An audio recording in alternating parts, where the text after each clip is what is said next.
Okay, welcome back, everybody. We're here with Ben Gleeman over at Cornell. Ben is studying business and finance and is targeting roles in high finance. And the reason he's on the program today is he founded a really great organization called Banking at Cornell. It is a student club, and we're going to dig into that, the genesis of the club and where it's at today and how we got there. So just a little bit about the club. Banking at Cornell is committed to bridging the gap between finance and education for all students. Their premier education programs and dedicated network are designed to help you, their students, secure a job in the financial services industry.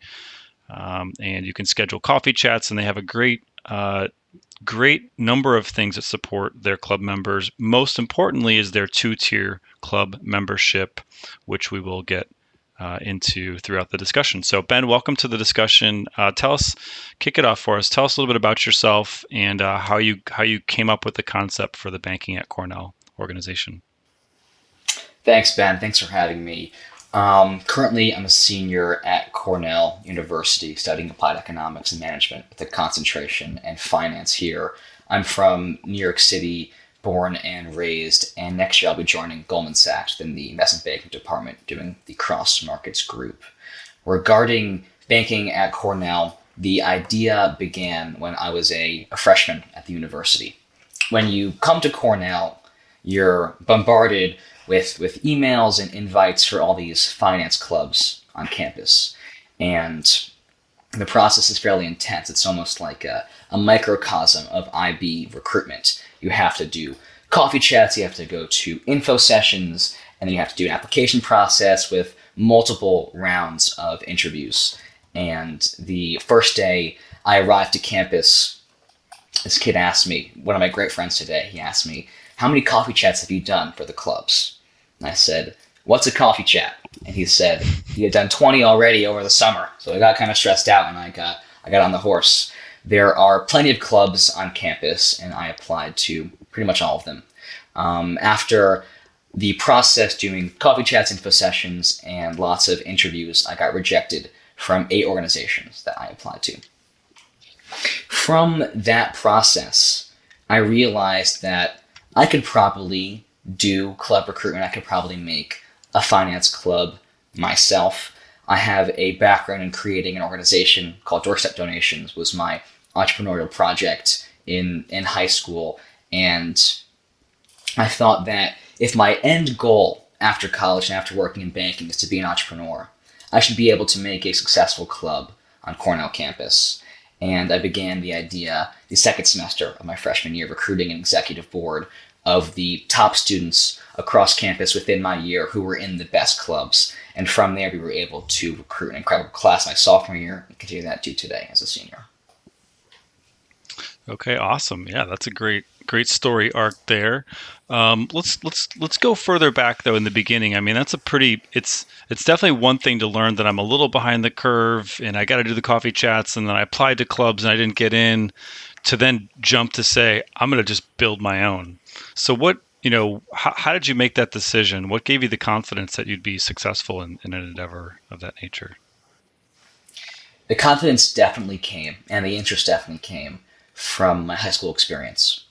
In COVID, during the second semester of my sophomore year when COVID began, I created this concept called Doorstep Donations. And so at that time, everybody in my community, they wanted to give food. It was just too dangerous to help the millions of people who were food insecure. So we tried to solve that problem by picking up food, bags of food from our neighbors' doorsteps. And we called this program Doorstep Donations. And this became my high school project, and I loved it. I was able to expand this program to 35 schools across the country, able to pitch a lot of headmasters and teachers and students, and the program went like this, where a family would give 1 bag of food every 2 months on their doorstep, and we'd pick it up for them across the country. And it worked out phenomenally well. The ask was so tiny, but the amount of food we got was so huge. By the end of it, we were able to give 70,000 pounds of food and have 35 chapters across the US. This program was very successful, and this gave me confidence in in my dream and hope to be an entrepreneur. So doing that and learning from my experiences, my successes, and my failures, I thought that I could begin a club at Cornell. If I want to be a successful entrepreneur, I should be able to make a great club on campus. And if you can't join them, you should beat them. Yep, absolutely. Absolutely. Well, look, yeah, look. I mean, I think that's obviously a great experience to build off of, right? Being a co-founder of the nonprofit in high school makes a lot of sense, and I'm sure that experience served you really well in terms of building what is, in essence, another nonprofit, if you will, as a Mm-hmm. student club, just a little different mission. Um, so just say more about, how did given there's I guess a crowded ecosystem, if you will, of finance clubs at Cornell. There's not just, there's like 10, 15, 20, something like that, right? Um, how did you think about differentiating yourself and getting attention to your organization in a relatively crowded space? The key, I think, is to find a niche in an untapped area within the market. And so getting into these clubs at Cornell is very difficult. It's easier to get into Cornell than it is to get into a finance club here. Wow. So around 95 to 90% of students who apply to these organizations do not get in. So a lot of people want to learn, just don't have the opportunity to. So I thought of creating a dual membership structure. And so this was our analyst program beginning. So this is a more exclusive program for kids who already have an interest in doing investment banking and want a more focused learning process. And from there, we recruit individuals from across campus doing info sessions and doing interviews. But we also have our general membership program, and this is for the entirety of Cornell. Right now, we have about 600 general members across the campus, and this is for anybody who wants to learn about IB who didn't get into a club. They can come to our online resources or do our in-person events and learn an in-depth new member education process covering everything from networking to resume building to behavioral and technical interview prep. These two programs were the foundation of BAC. So how did we initially advertise baking at Cornell? How did we create a brand? And I thought that the best way to do it is to provide value for people. And when you're recruiting for IB, it's crucial that you submit your application within one day or as close as you can to the moment that the application comes out. So a succinct internship tracker is what people are really looking for. And I know that Adventus has one on their website right now, which my club uses. At that point in time, we developed our own. We were able to advertise this to all the sophomores on campus, and that gave lots of eyes to BAC and saying that we were a competent club providing value for individuals. From that point on, it was just about being clever with our advertising. And so I remember at some point my sophomore year, another club sent an email out, but they forgot to BCC all their recipients. And their email list of about 400 people was public. So I was able to leverage their mistakes and take their entire email list for my own.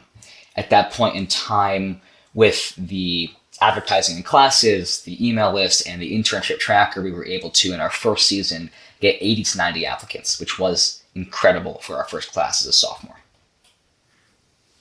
Yeah, that's a heck of a response. That's great. And how did you go about? So first off, love the two-tier membership structure. I think that's one of the drawbacks, right, of having, the exclusive part is, yes, you get people who are more dedicated and you can invest more resources in them since the pool is limited. But then you Mm-hmm. have a bunch of folks who are really just curious and aren't ready to make this huge emotional commitment to this really aggressive program, but still, are looking for those additional resources that they can't get, outside of the club ecosystem. So, Mm-hmm. are you guys the only two-tier club in the finance ecosystem at Cornell? Yes, as of now, we are the only two-tier club that serves That's both the private and the right. public audience. Yeah, Got it. Until someone copies the model, right? Um, so exactly. I tell me a invite little them bit to. more about how did you, yeah, how did you How did you build the content? Because you built this club up from scratch. Now, certainly there's a lot of content out there, and in terms of investment banking prep material, but it is another thing to really build an organized curriculum for a group to follow. And what are we going to do week 1, week 2, week 3? So tell us more about how did you build that up from zero? I began the club as a second semester freshman, so I didn't have too much knowledge about investment banking at that point. But from that summer between my freshman and sophomore year, me and all of my friends who were going to be actively recruiting for IB began studying our technicals and began reaching out for coffee chats and networking and practicing our behaviorals. That skill set provided us with a lot of opportunity to create a curriculum. So over the summer, we had an in-depth curriculum covering everything from resume building to networking, behavioral, and technical prep. As we began into our sophomore year, first semester, that only improved as we became better and better at our own skill set.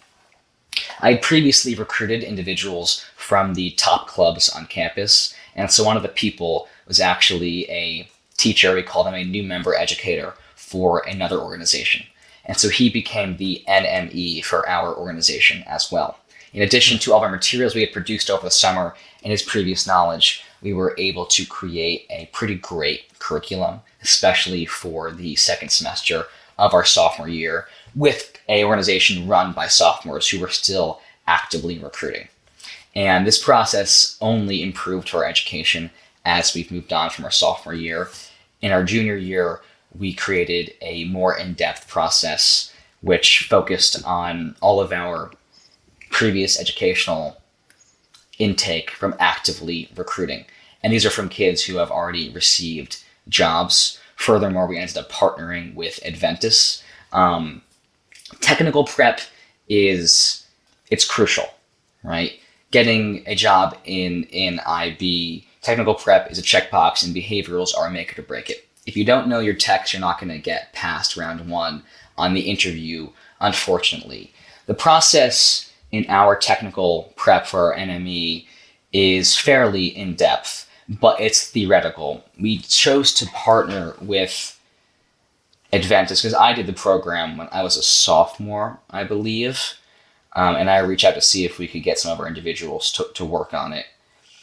It's much easier done when you're learning something in practice than it is theoretically. It's like reading a textbook versus actually doing the problems. So in combination with learning our technicals and our behaviorals and our networking, we prepared students really effectively for the IB interview process. Last year, we had outcomes at Goldman Sachs, JP Morgan, Morgan Stanley, Blackstone, just to name a few. It's been a great process so far. It's really interesting to see how we've been able to improve these past 2 to 3 years in such an exponential rate. Yeah, absolutely. No, that's a heck of a journey, and really impressed to see that you guys' ability to build it from scratch, because it's not just about putting the materials together, but really it's also about, I like to say, build the coalition, right? This is not a one person operation, but your ability to build a network inside the school, recognize the different skill sets you're going to need to put together in order to pull this off. That's well done, and I think it's one of the subtle things that people don't always think about right away. To kind of ask a boring question, like, how did you get started from an administrative perspective? Every school is a little bit different, in this vein. Some schools have many clubs and start hundreds of clubs every year. Some schools are much more restrictive in how they allow formations of new clubs. So where does Cornell fit into that spectrum? And, what were the things you had to do from an administrative perspective? From an admin perspective, it's fairly easy at Cornell to create a club. You have to fill out some documents, create something called a constitution, and then partner with a faculty advisor. And so once you do all 3 of those things and submit it to Cornell and they approve it, you then get access to some funding and are able to book rooms. So the actual process to create a club at Cornell is very easy, and they spend lots of time to make sure it's very easy. The admin was definitely the easy part. Attracting students is the harder part, for sure. Yep. Absolutely. Yeah. Winning new customers, right? Like we were saying before, it's a little bit akin to starting an LLC in your state. But while you've started a company, that's actually not the most critical element to starting a company, right? So, Yeah, exactly. Exactly. cool. No, great parallel there. So tell us a little bit more about the two-tier membership program. I think this is something that's really important. As we had discussed, you've got folks who are committed and want to dig in, but then you've got folks who aren't committed yet and are curious, want to learn more. Talk through the different levels of resources that you offer those different tiers. The analyst program is incredibly in depth. And this is for, as we said before, individuals who really, when they get to Cornell, they know they want a job within financial services and specifically investment banking. And we've designed it so that it can be the foundation of our club. If we don't have an internal admin making content and helping retain the organization, we can't help everybody else at Cornell. And this program has been incredibly successful, as I said before. Following that is general membership. And general membership is open to everybody in the entire Cornell community. And we try to make this program as rigorous as our new member education for our analysts. Though it isn't mandatory for students to show up, we still assign homework and deliverables and have long sessions to try and teach. And so this covers practically the same information as our analyst program, everything from resume building to networking, behavioral, and technical preparation. And this is covered by our online resources, but also in-person lectures, almost like you're attending a voluntary class on how to get a job in IB. That's what we try and teach. Got it. So you've got the core analyst program is more like if you were to register for a class that's graded and you have assignments and they're required, but then you have the general population, the more open-ended, which is more like auditing a class. You get access to all the material, but there's no requirements and you're not going to be kicked out if you miss a meeting or something. Exactly. Gotcha. Okay. We've talked to some other organization leaders, student organization leaders, and there always seems to be some element of staff, university staff or university faculty support. Talk us through that. I know you need one faculty member at least to sign off and to sign on rather as being a faculty mentor, I believe, to start a club. But talk to us a little bit about involvement of faculty and even then involvement of staff, if to the extent that's relevant. The advisors within Cornell, especially within our organization, don't play too much of a role within the club. They're there to pretty much re-register our organization once the year turns over every single academic year. I don't know about other organizations on campus, and they may have more focus on staff, but all of our information comes exclusively from students. And I think that's very similar across most finance clubs on campus. Yeah. Sure. I guess, do you guys partner in any way with like the career services group or academic advising or anything like that? We do not. No. Yeah, that's fair. I'm just curious. And tell us about your faculty advisor. How much are they involved? Our faculty advisor is great. He is not involved too much within the organization. We truly try and make this a student-run organization, and I think that faculty will be able to provide value, but I also think it's more meaningful for students to create something of their own. They can make their own mistakes and have their own successes. If people have equity in an organization's success, they care more about it. So our faculty advisor is great, and we're so happy to have him, but he doesn't do too much internally within the admin side. Yeah. Right. Understood. They're joining obviously for, because it's a requirement, but not so much, it's clearly not to run the day-to-day operations of the club. That's not the purpose of the faculty advisor. So exactly. That makes a lot of sense. Do you think there's any opportunity there? Like, do they not even come in and do like any type of initial welcome lecture or are they involved at all in any of the programming? I think there is possible opportunity. I don't think it's crucial, and it's not been a part of my plan. I think it's better to have an organization that's student run, where we create our own future. The president should be the president, not run by the advisor. And the advisor is elected by one individual. They're not elected by the entire club. So they Mm, really, in my opinion, should not have any governing role within the organization unless the right. entire club were to vote for them.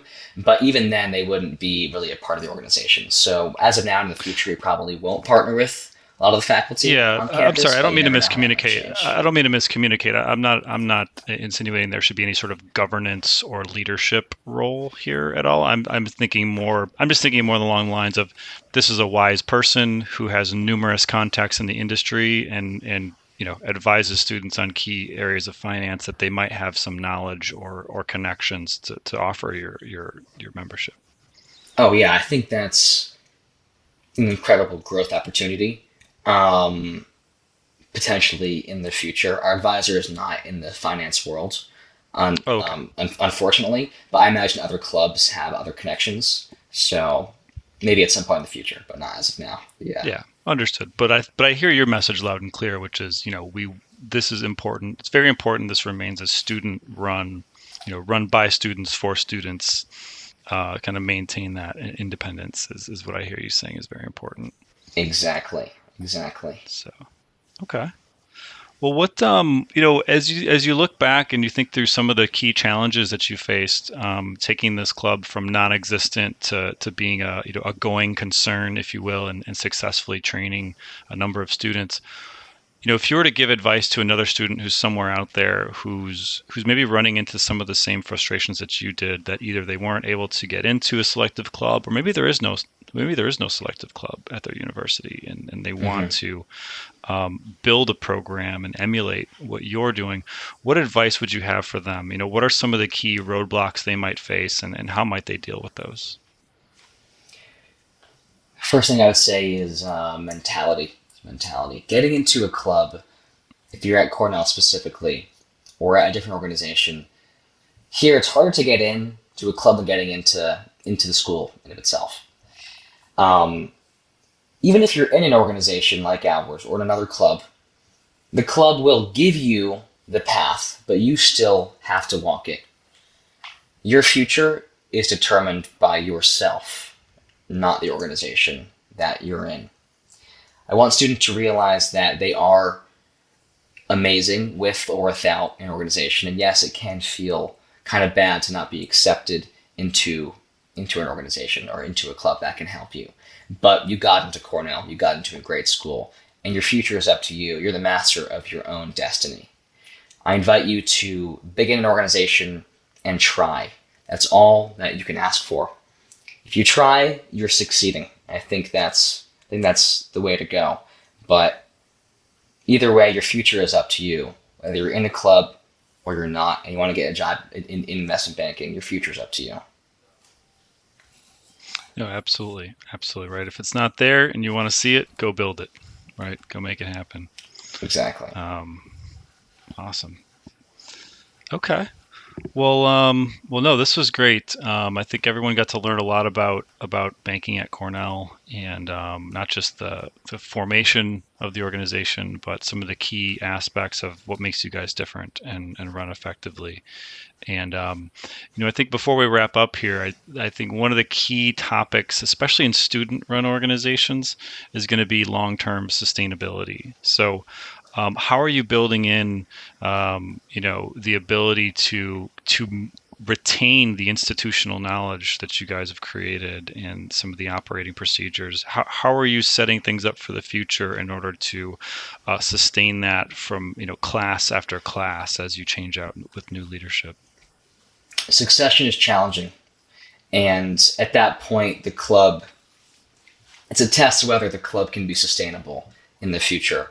And I've tried to do this by creating lots of documentation and rules to not only speak about the admin and the operations of the organization, but also the mentality behind being, in my opinion, the most important role is the president because you set the vision for the club.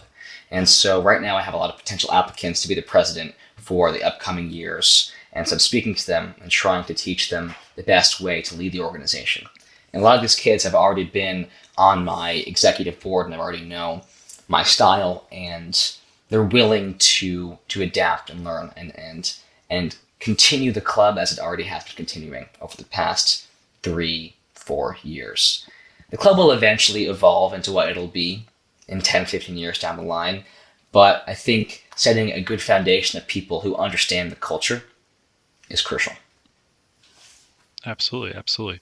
Well, I kind of want to dig in a little bit. No question is crucial. I think the key question is a little bit of the how on that. So, do you are you setting up a student leadership structure where you have maybe like a vice president level that is like at maybe junior year, and then the president is like senior year, so you're kind of bringing this new generation into leadership, or how do you think about it?